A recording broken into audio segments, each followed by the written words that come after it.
Ish. No, we're right on it. Hey, Art. Good. Like I told you, we start thin, and then people trickle in.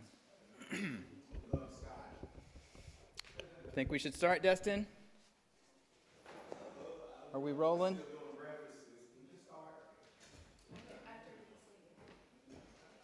Oh.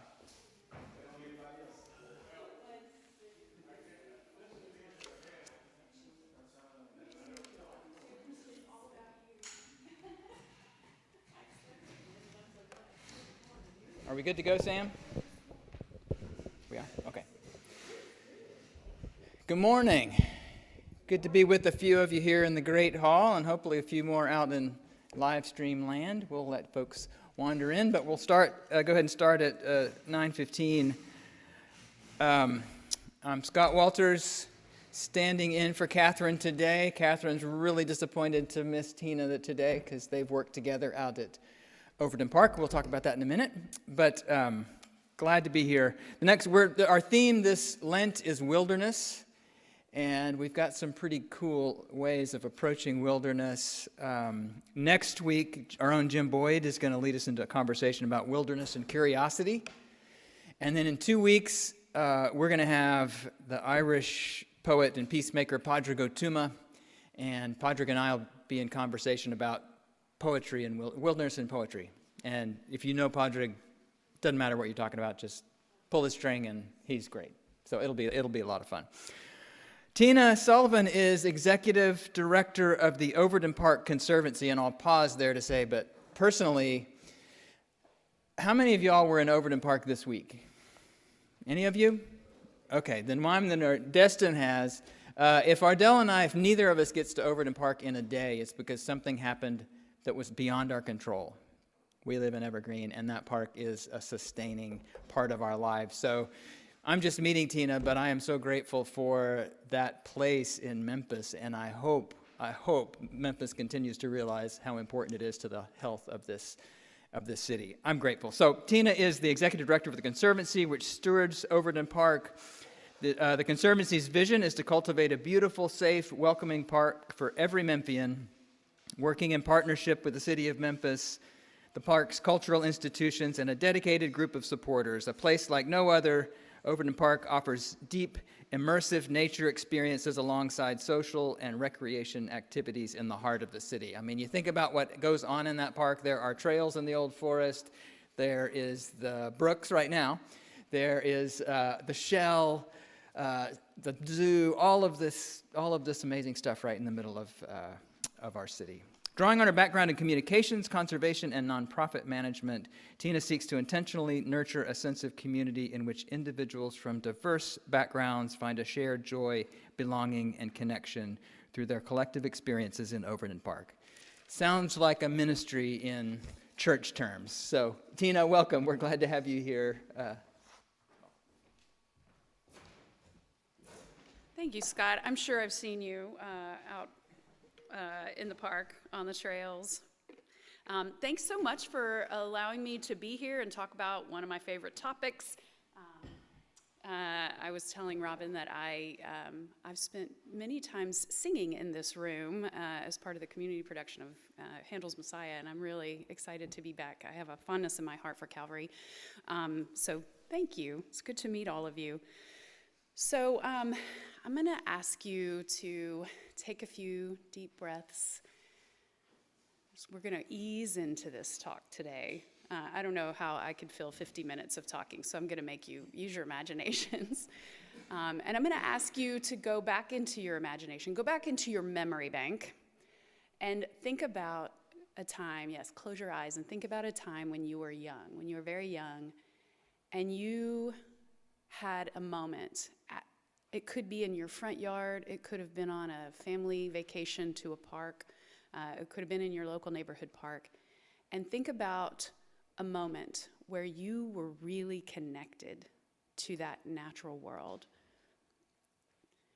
For me, I used to crawl under the hedge in front of my house with a book, and I would spend hours there, and I swear the robins were communicating with me, and I would communicate back. Think about that space that you're in. What did it look like? Was it summer? Was it spring or fall? Was it green? Were there lots of colors? Were there flowers? What did it smell like? Did it smell like wet soil? There's a name for that. It's called petrichor. Did it smell like fresh cut grass? Was the ground soft and spongy and slightly damp, or was it dry with hard, dry grass tickling your hands and feet? Was there a breeze blowing? Was it hot? What did it feel like on your skin? Did you open your mouth and inhale like a scent of flowers and have that experience? Did you, like me, pick up clover and want to know what it tasted like? Kind of sour, kind of astringent. So hold on to that moment. Come back to it throughout the course of today. I find that when I get really stressed, I also have a moment as an adult. I nurtured a connection to a place, and I learned the trail system so well that I can actually walk about 3 miles of it in my imagination. And when I get really stressed out, I close my eyes and I go back. And if I can't sleep at night, I will spend 20 minutes remembering details about that trail and going back and remembering what it sounded like, what it felt like, what it smelled like. There were a lot of pines there. That connection, that is what I want to talk about today. I want to talk about how much there is to benefit from spending time in nature, both personal benefits individually and our collective benefits. I want to encourage you to make it your business to protect our remaining wild places as well. I'm going to tell you something. We are animals. We don't think of ourselves as animals, really. We congratulate ourselves for our intellectual evolution, which has given us unnaturally long lives and technologically sophisticated dwellings and shelters, art, music, the ability to travel the globe, or into space now because we can take leisure trips to space. Thanks, I guess. As much as we think ourselves as apart from the natural world, we still rely on oxygen, water, sunlight, this complicated network of fungi and insects, this ecology that produces our food and water and upon which we rely. We have to eat, digest, and combust energy the same way squirrels do. Essentially, we rely on the same systems that squirrels rely on. But we've forgotten that. We've gotten away from it. We're not always thinking of that when we get in our cars and drive downtown to this beautiful man-made structure to have a collective experience of our humanity. In many ways, we've forgotten that we're not and never will be completely detached from the natural world. Humans and the natural world are interdependent. And really, it's kind of a lopsided relationship. I mean, we're far more dependent on nature than nature is on us, let's be real. So we hold so much power to either protect or destroy that which sustains us. When I say humans are dependent on the natural world, we all agree, right? Intellectually, we know that we have to have a functioning planet in order to survive as humans. But what I want to talk about today is how much we need nature to thrive, to go beyond just mere survival. If we go back to that exercise at the beginning of this conversation, when you call up that feeling, that sense of peace that you felt, it isn't just about pleasure. It's about balance. It's about equilibrium. It's about this knowledge on a cellular level that you are surrounded by everything you need in order to live. You are probably in a shaded, forested area. I don't know, if your imagination was in the desert, then you should go to another talk because this isn't for you. But generally, when you call up peaceful feelings about your interactions with nature, you are surrounded by a source of water, a source of food, and a source of shelter. And that balance, that peace that you get from that, it allows your sympathetic nerve system, that fight or flight system, to basically turn itself off for a moment, and your parasympathetic nerve system to rise up and begin the work of healing your cells. That's what's happening when you have that peaceful experience in nature. It's a switch that gets flipped and allows that healing to begin. So, although Overton Park Conservancy has had at the center of its managed area and the center of its mission the very important work of protecting the Old Forest State Natural Area, it's been a central theme in all of our communications and programming for the past decade. It didn't actually occur to me until fairly recently to focus on how important this space was in our personal and collective health. It didn't occur to me until we were deep into the pandemic in about mid-2020, when people started coming up to me and saying, I don't know how I would be surviving right now if I didn't have Overton Park to come to let all of that angst out and replenish myself with this experience. We were working on a comprehensive plan for the park. We're almost finished with it, I promise.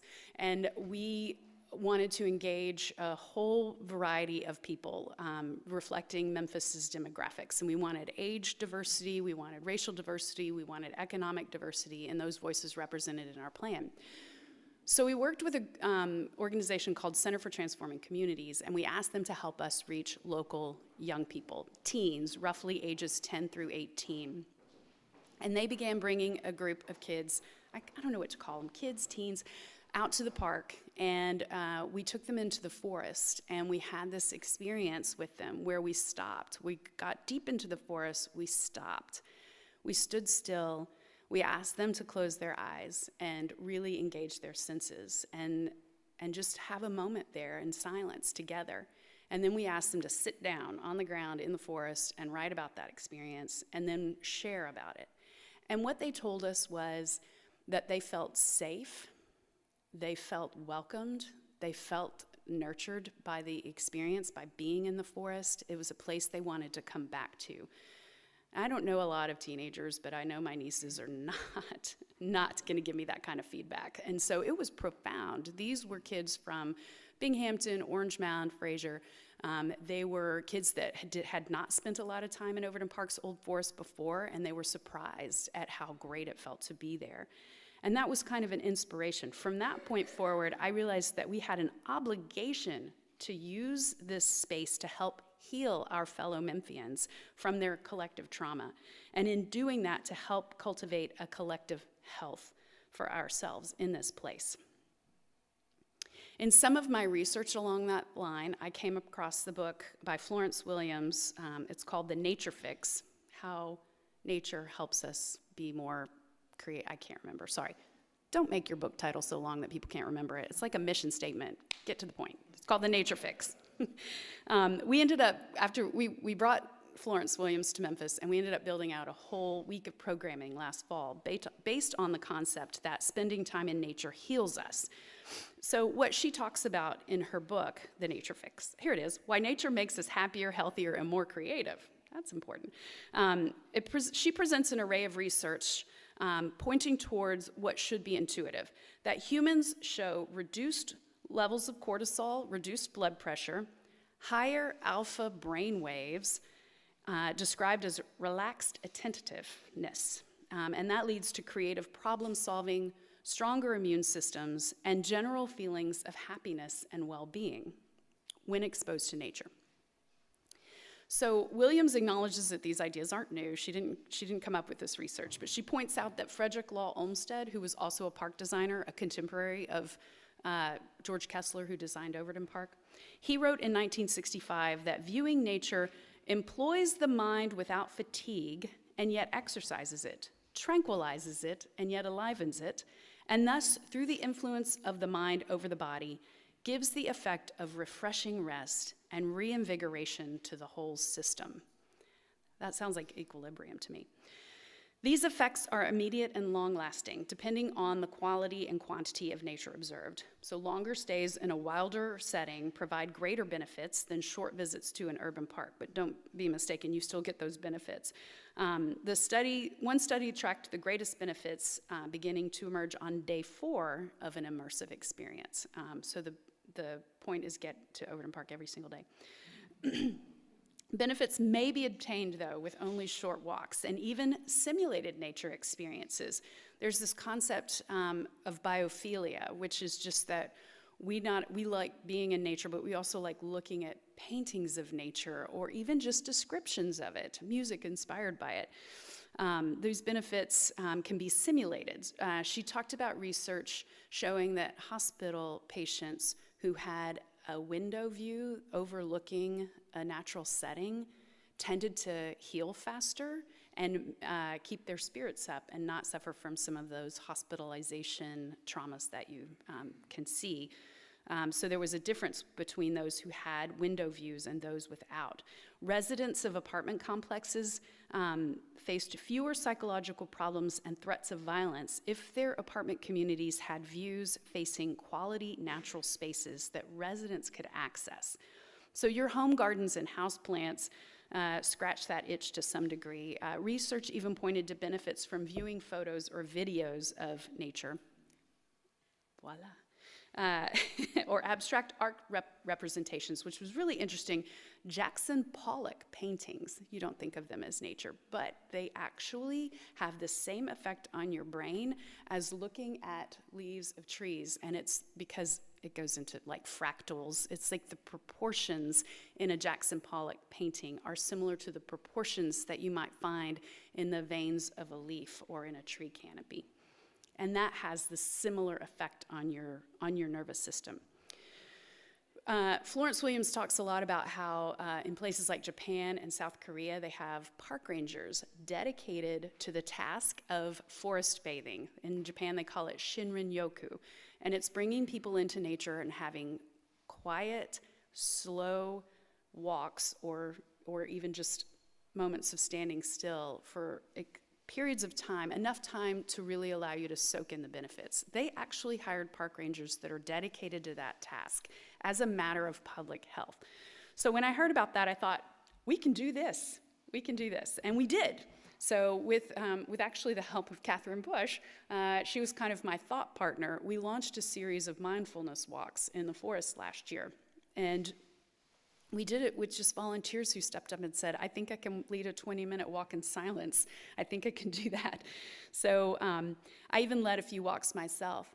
And I want to tell you about one of them. I walked, there was a group from the Veterans Administration, and they wanted to, the organizer wanted to bring a group of veterans over who were having trouble fitting back into their community. And she said, Overton Park is the perfect place for people to experience this. We want a place that's busy enough that, that these veterans are surrounded by people and feeling like they're connected, but we want it to be not too distracting, not too busy that it can be overwhelming. And I said, well, sure, bring them to Overton Park. You can use the pavilion. While they're there, how about we take a walk in the forest together? So I did that.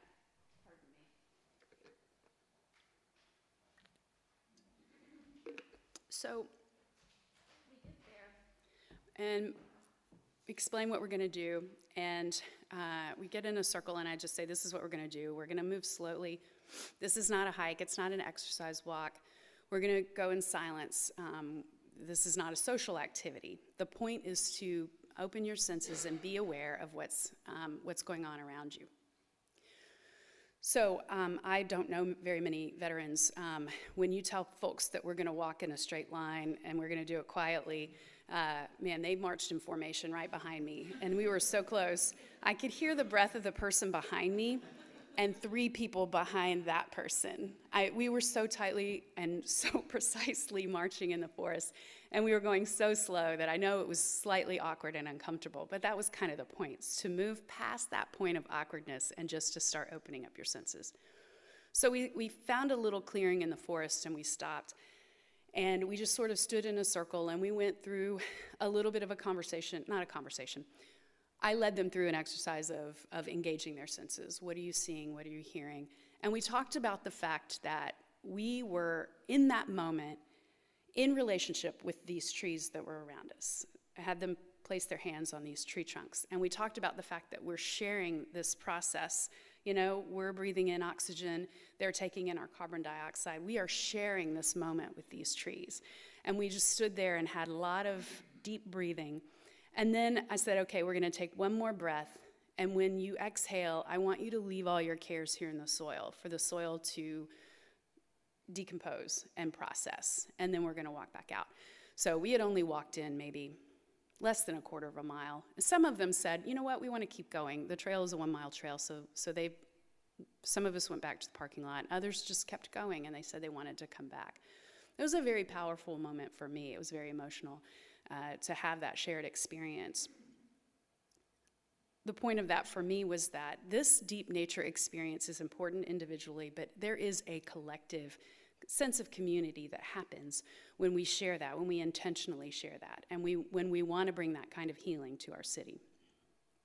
So we are in the process of developing these mindfulness walks as a permanent program. We're using volunteers. We're also getting some of our trails certified through the Association of Nature Therapy Trails and Nature and Forest Therapy Guides and Programs. So this is a programmatic direction that we have decided to prioritize.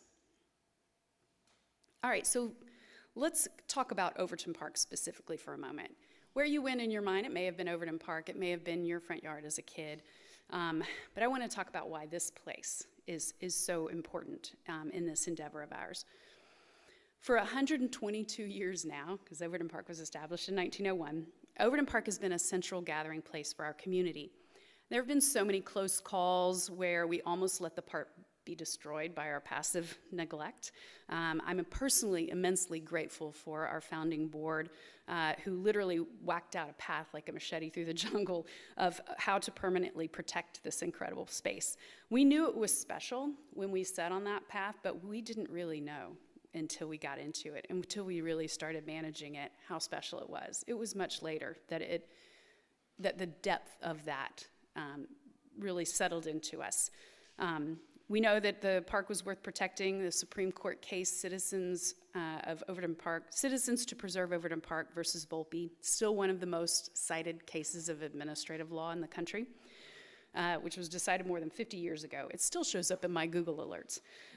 The park has been saved again and again from threats like stormwater detention basins and vertical high-rise structures for senior citizens, and of course lots of excessive parking.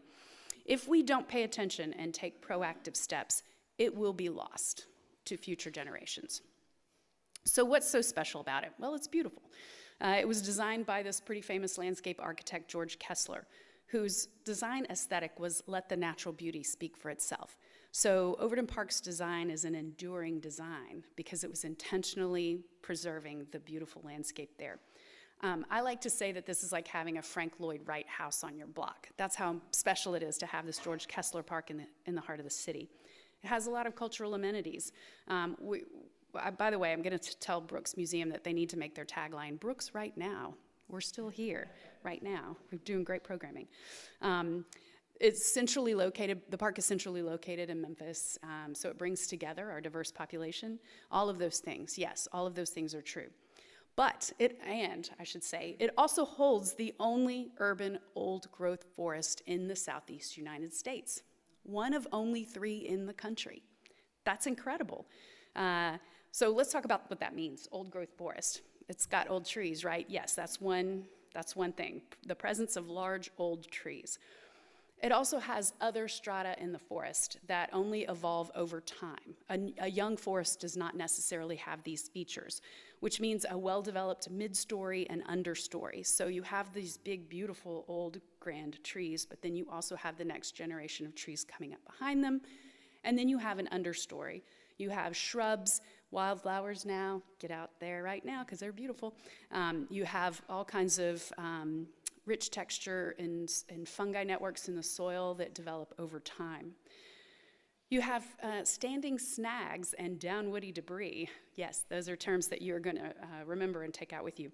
That means that when a tree dies, we leave it there to nurture the environment, provide nursery trees and soil enhancements for the next generation.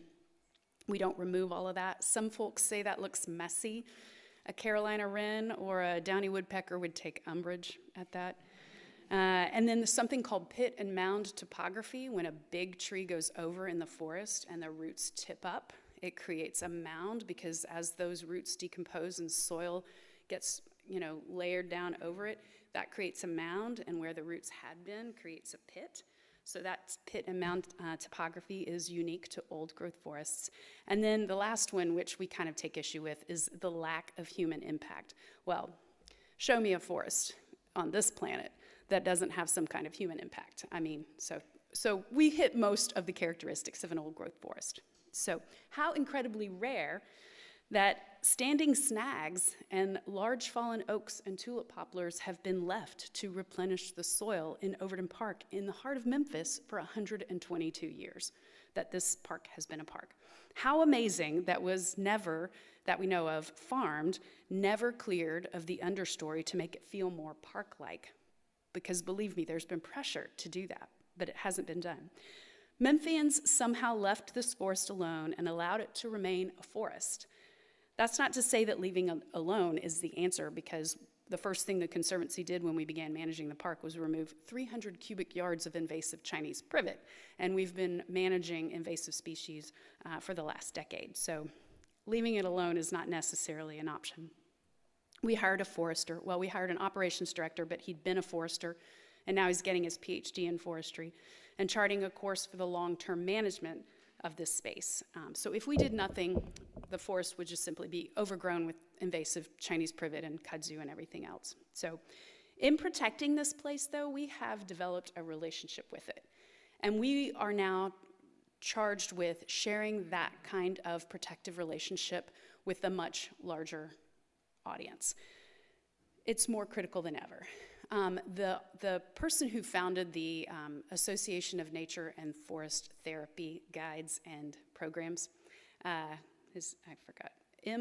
Amos Clifford, said that when you develop a relationship with a place, your advocacy takes on new meaning. Your advocacy is more beneficial to you when you have a relationship with the place you're advocating for.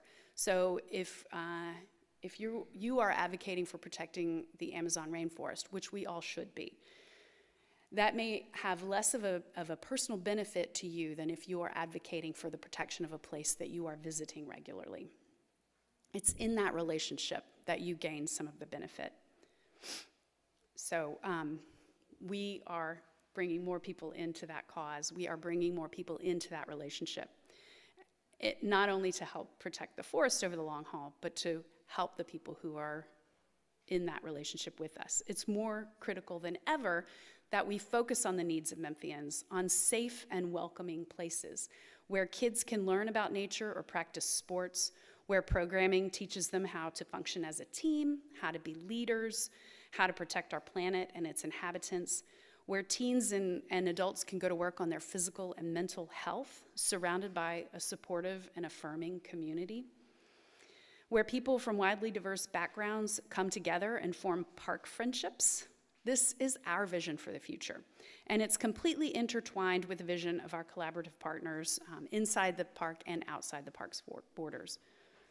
Memphians are saying that they need spaces, safe spaces for kids to learn and play, and we're listening. I'm listening. There's so much pain and trauma in Memphis, really worldwide, but we see it and feel it here. We just know it. And it's as if we've had this effective pain remedy all along, and now we're really starting to figure out how to use it. I'm not saying we have a magic pill here for all the world's woes, but I'm saying that we have study after study that shows that spending time in nature contributes directly to a person's mental and physical health. And we also have research that shows how parks stabilize a community and anchor people to a sense of place. These things have been happening all along at Overton Park. What we're doing now is just starting to turn up the heat a little bit and kind of direct that and provide some structure. We're learning and we're charting the course of the future accordingly. We're inviting everyone whose ear we have for a moment to join us in this endeavor. It's challenging work, but the personal rewards are profound. So anyway, I realize that I've only been speaking for a few minutes, but what I want to leave you with is Regular doses of deep, immersive nature experiences make us happier and healthier people. So make a personal commitment to spend more time outside. Having a place like this, the only urban old-growth forest in the Southeast United States, is a rare and unique gift which has the potential to improve not only our personal health, but our collective health and happiness on a much grander scale. And that we cannot be passive about protecting our natural places like Overton Park. It takes work, but the work itself reestablishes our connection to nature, and we benefit personally from that work. So I'm going to quote Mary Oliver, because in Catherine's first mindfulness walk that she led, she had a beautiful Mary Oliver poem, and I keep coming back to Mary Oliver. To me, the door to the woods is the door to the temple. All right, so that's my formal prepared remarks, but I understand we have time for conversation.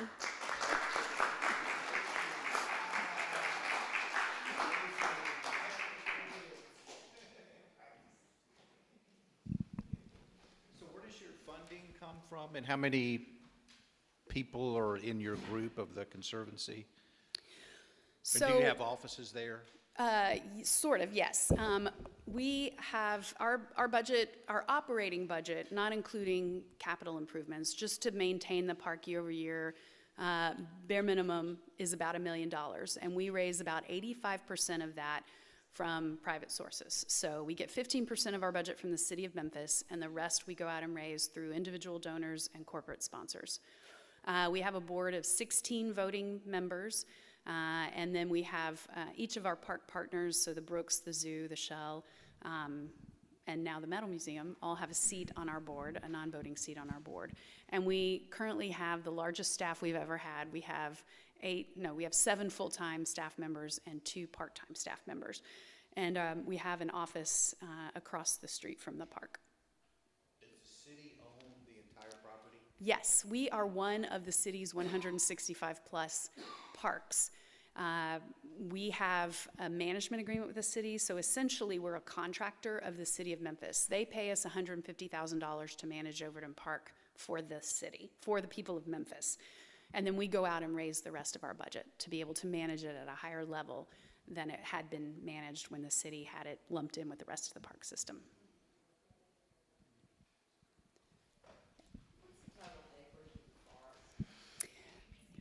I said, what's the total acreage of the forest? It is, let me do some math.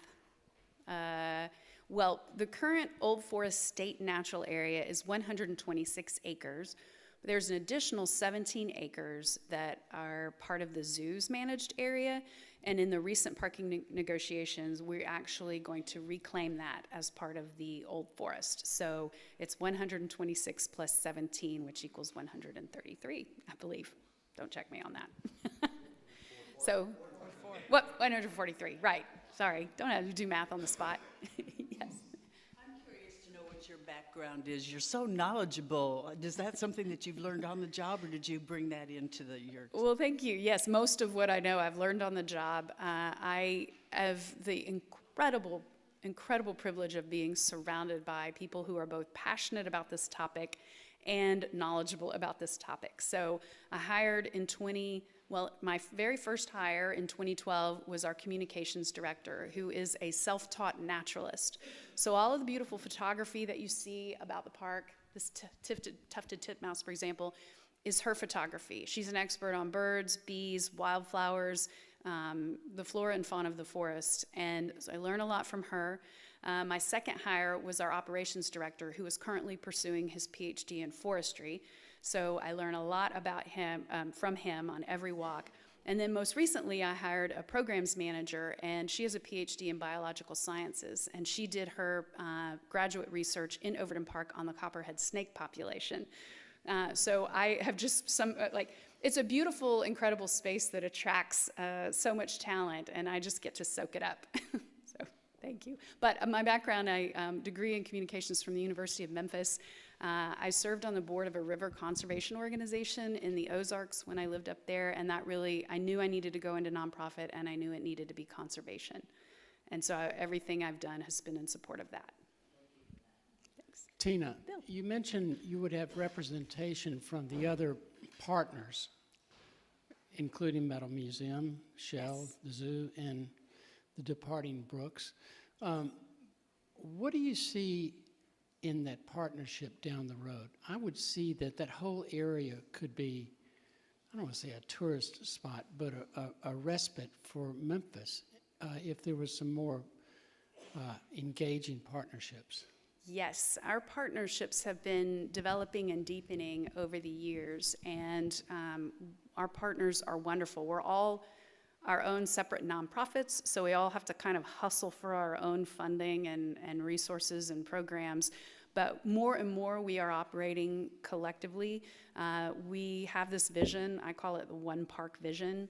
When you arrive in Overton Park, if you're from out of town and you come to Overton Park, you don't know that there are 5 or 6 different nonprofits operating in the park concurrently. You just know you're coming into this incredible experience where you get to walk through a forest and end up in a museum and go see some, baby giraffes at the end, and then play a round of world-class golf. So you don't really see the distinction between those organizations, and we are focusing more on that one park vision. And what that looks like as we go through our comprehensive planning process, it looks like how can we streamline our operations together to find efficiencies of scale, and how can we augment each other's programming. We're working on some collaborative summer camp ideas, and then how can we market ourselves collaboratively and do advocacy collaboratively at the local, state, and national level. So your vision for that is completely aligned with our vision for that, Bill. We are moving in that direction. Hi, you've done a great job of explaining how the old growth forest can be a healing place for people who've suffered trauma in Memphis. I can't help but wonder, though, what are we doing to make sure that that is a safe space? I've worked in and around the park for a number of years, and unfortunately, it's also been a place where some predators have waited for people who are jogging or walking. So what have we done to assure that further trauma doesn't happen to Memphians when they're trying to take advantage of the space? We get that question a lot, and it's a complicated answer. There is the reality that we live in an urban environment, and there is competition for resources, and there are threats everywhere. You or I are taking a risk when we walk out to our cars today, and that risk is true whether it's here or at the grocery store, in your driveway at your home, or in Overton Park. We are surrounded by risk every day. The truth is, in Overton Park, you're actually statistically less likely to experience any kind of criminal activity than you are in any of the areas immediately surrounding Overton Park. So for those of you that live in Midtown, if you look at the crime data, it will tell you that your neighborhoods have a certain level of crime, and then when you enter Overton Park, that level goes way down. So there are fewer threats in Overton Park than there are in any other areas. Research has shown that the most important thing that you can do to further reduce the threat is to flood a space with positive activity. Bring people in, bring kids to the playground. When you see parents bringing kids to the playground, that is a signal that you're in a safe space, because parents are not going to bring their kids to a dangerous place. That is a self-reinforcing phenomenon. So the more positive activities that we can bring into a space, the safer that space is going to be, because criminals want anonymity. They want to be able to get in and out quickly. The Overton Park's roads do not allow that. You are not going to get anywhere quickly, and if you think you are, then you better slow down. So we are going to continue focusing on that. We do not have enforcement authority. Memphis Police Department remains the public entity responsible for public safety in Overton Park, just like in all of the other 165 parks across Memphis. But we work closely with our partners. We have a 7-day presence in the park, so we have our eyes on the park every day, and we're watching for trends. We work in close partnership with Memphis Police Department if we ever do see trends, which typically involve springtime smash and grabs. So ladies, don't leave your purses on the front seat. I call that feeding the pigeons.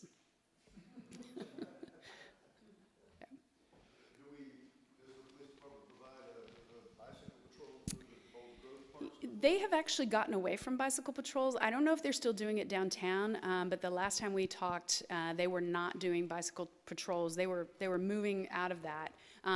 They do regular patrols in vehicles. I mean, you can, if you're in the park for more than an hour, you're probably going to see a cruiser come through.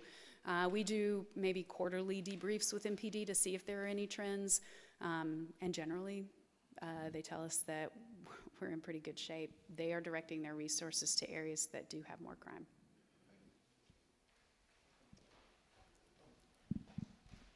I just have a mundane question. Do you know how tall some of the tall trees are and how old they are? Yes, because we have a forester on staff who has worked with an army of fellows and interns from local universities, and he taught them how to take core samples and do all the measurements. Our trees are they're all about this, the tall ones are all about the same height and same age. They're all about 185 years old, about 180 feet tall, which tells us that 185 years ago or 180 years ago, there was some event where all of these trees were allowed to shoot up simultaneously. When you look at their growth patterns, there was a period of fast growth at that one event.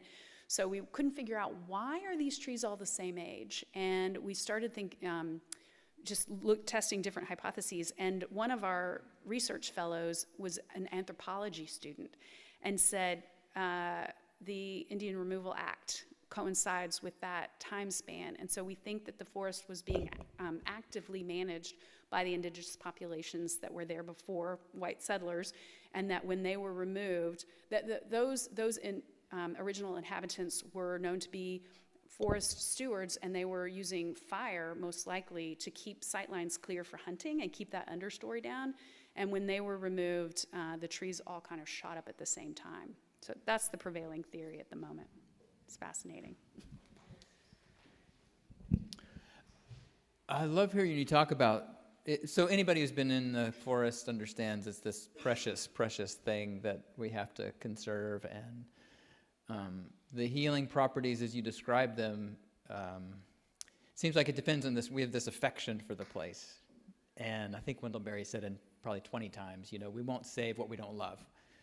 Yes. I wonder how that, or if other green spaces and other public places that don't have this obvious, we have old growth trees in here and we have an old growth forest that kind of tells its own story.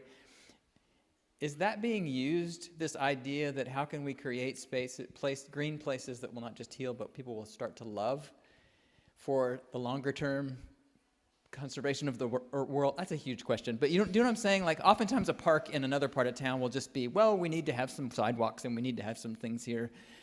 I would love to hear that the vision for Overland Park is being translated into all kinds of other places to make this kind of healing place for other people. Does that make sense? It does make sense, and I hope that is true. I think it's true, but my perspective is so biased. We are a member of an organization called City Parks Alliance. So it's a collection of urban park managers across the country. And, I was not hearing about this phenomenon of placemaking 15 years ago, and now it's in everybody's vocabulary. And it isn't about necessarily designing incredibly beautiful places. It's about establishing connection to an existing place. It's about doing things that invite you to spend time in a place and invite others to spend time there. Because you may form a connection to a place, and it could just be a pocket park in your neighborhood. But if it's a dead zone, if there are no benches and no shade to sit under and no people coming in, it's going to be really hard. It's going to be really hard to develop affection for it. It's that combination of a beautiful space, a welcoming space, and people that tend to be the magic mix for creating that. And I do think collectively we are moving in that direction. We understand that our streetscapes, Calvary, look at what you're doing on the corner there. You're recognizing that our streetscapes create a feeling, a sense of a belonging, that I should be here, I should spend time here with my fellow citizens. So that seems to be the trend, and I do think that that's going to create that affection. Programming is another direction that I'm really, really grateful and proud that the Memphis Parks Division has invested in programming. They know that bringing kids in for summer camps are going to establish connections to place, and that's going to help further reinforce the need to protect parks. Scott, I appreciate your comment and reminded it. I grew up in Memphis, and I've never not known Overton Park. We've gone to the free zoo. We've gone to the Shell. We've played in the parks. I'm not a golfer, but my grandfather was. Spent every Sunday playing golf at Overton Park. He was the first one off the tee every Sunday. But my home is closer to the university and closer to Audubon Park. So that also is in my past from childhood and continuing. I'm closer to the park now than I was growing up. And it's a wonderful place also, but it doesn't have this constituency. And we actually are under threat from the do-gooders. Audubon Park, if you've been by there, the University of Memphis is building gigantic things, and they're digging up our park where our trails are. Maybe it will be better, and maybe it will not. And I'm concerned about that. And I honestly really just wish we had a conservancy group for Audubon Park. Yeah, I can't say I've followed very closely. I've followed generally the developments at Audubon, and I do hope they make it better. Overton, I will. Overton Park, is 122 years old. I don't know how old Audubon Park is. Overton Park is surrounded by a dense residential area, and I know parts of Audubon Park are, and then other parts are a little bit more commercial. So it hasn't matured into that advocacy group that Overton Park has enjoyed for so many years. But it's never too late to continue building that sense of community. I will tell you that a lot of the city's plans for Overton Park were stymied by activated citizens over the years. So keep working at it. We have plenty of users. Yeah. Not like Overton Park. Yeah. But there are people that have a lot of life invested in that park, and I worry about it. Well, also nothing is permanent in life. So, some things that were sort of foregone conclusions in Overton Park are being reversed now, like the fact that we're gaining 17 acres of forest back that had been slated for zoo development. So things can always change over time. I think you mentioned in passing that your first hire was an expert in many natural conservancy things, including beekeeping. I had a question. Do we have bees? Do we have beehives in the park? Oh, no. So she's not an expert in beekeeping. She's an expert in bees, native insects. So there are, beekeeping is typically honeybees, European honeybees. That's not her area of expertise. And no, we don't have bees in the park. And we may not, just because we are nurturing the native flora and fauna, and there would be some competition if we were to introduce European honeybees there. I love honey as much as anybody, and I appreciate those who are, holding those bees on my behalf, and I'm just paying my $20 a jar or whatever it is now. It's inflation.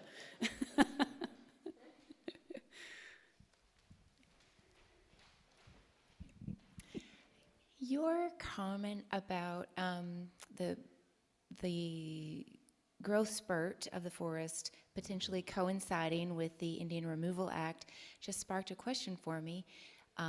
Is there currently or any plans for any sort of land acknowledgement on the park? Like for the native peoples who were stewards and, yeah.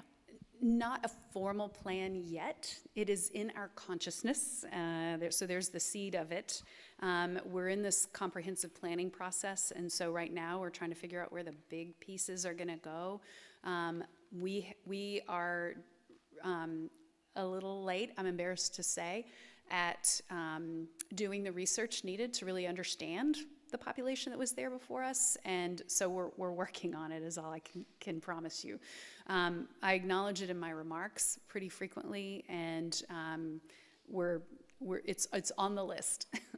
But yes, thanks, and keep asking me that. Hold us accountable for that.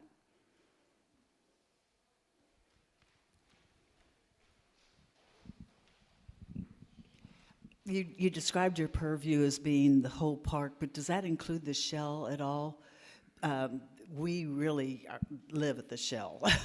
And the reason I love it is because it brings in diversity, and you have interactions with people that you otherwise wouldn't. I know the calmness and peace of just being in the park is one thing, but I just wondered how involved you personally are in the shell. They are one of the many nonprofits managing assets in the park, so we are two independent nonprofits, but they hold a seat on our board. We work very closely together. It sometimes feels like our cultural partners in the park are divisions of different divisions of one company, is what it feels like. So the Shell has their team managing the Shell, the zoo has their team managing the zoo, but then we all get together and kind of chart a course for our collective space. So that's kind of how that's working. But yes, I love giving credit to the Shell for the renaissance of Overton Park, because they came before the Conservancy. They started bringing people back into Overton Park and getting people together, forming that sense of community, those park friendships. And so it was so much easier for the Conservancy to come in and just expand that to the entire park landscape. So they really deserve a lot of credit for all they've done.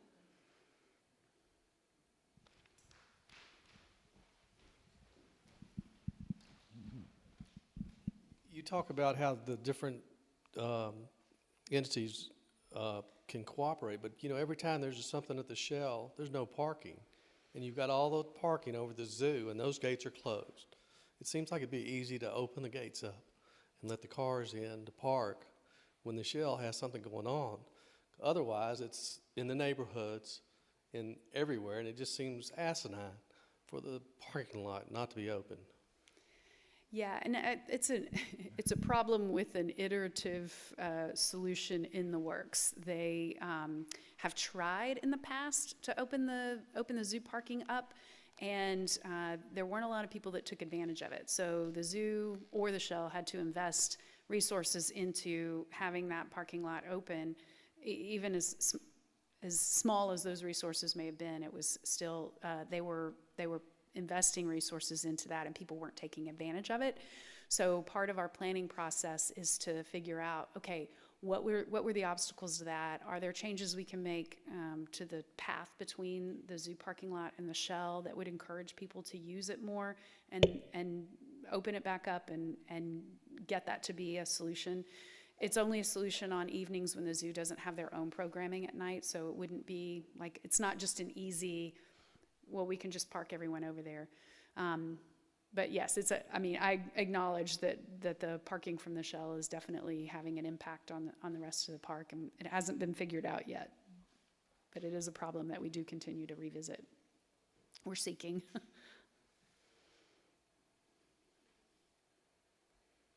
How's the golf course doing? Has it seen an increased play? Vastly. People are delighted. People are delighted with it. The clubhouse is not yet open, and the maintenance barn, which will house the golf carts, is not yet finished. So even despite those, people have just been flooding the course. It's beautiful. But once those things are open, it's going to explode even further. Where'd that funding come from? It was raised by private individuals. Our founding board members, George Cates, it was his vision, and Gary Shorb, and they raised $4 million from private citizens. Yeah. Yeah. George wanted to have to play the first round so he'd own the course record. I know. Is what he said before we lost him. I know. He did in my mind. Yeah. This was terrific, Tina. Thank you for spending this time with us and reminding us of this resource that hopefully won't just stay one resource, but we can spark other people in other places to preserve it like y'all have. So thanks for the gift of this time. Thank you all for being here. Yeah.